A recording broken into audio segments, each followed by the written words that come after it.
Example 2.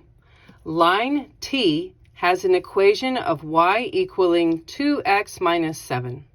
Line U, which is perpendicular to line T, includes the point 10, 1. What is the equation of line U?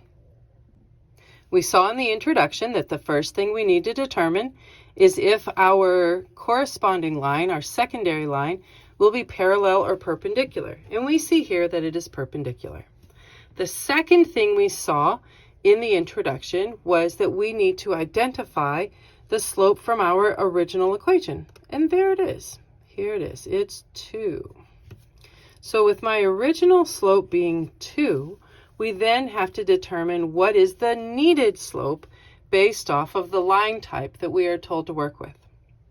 Since we are finding a perpendicular line, there's our symbol for perpendicular, we know we have to find the negative reciprocal of 2. Well, we know that since 2 is positive, our perpendicular line will have a slope that is negative, and we have to find the reciprocal of 2. Since it's not a fraction, it is an integer. Remember, you can always put a 1 underneath an integer, and that won't change the value of it. Now you can easily see that the reciprocal of 2 is 1/2. So we have flipped it over. Great. Okay, the second step, we're going to find the slope. Nope, I lied. Now the third step, now that we have found the slope, we're going to plug this coordinate point that they gave us of 10, 1.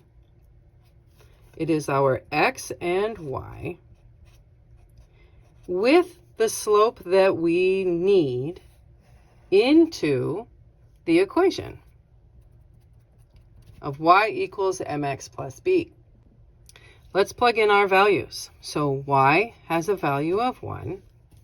Our slope that we're going to use is a negative 1/2. The x value that they gave us in the coordinate point is 10.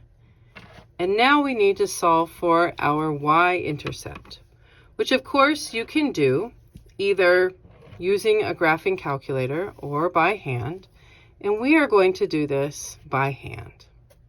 It's not hard. You have had a lot of practice with it. I'm hoping this becomes almost an afterthought at this point in your algebra, mathematical learning and career. Yep. Okay.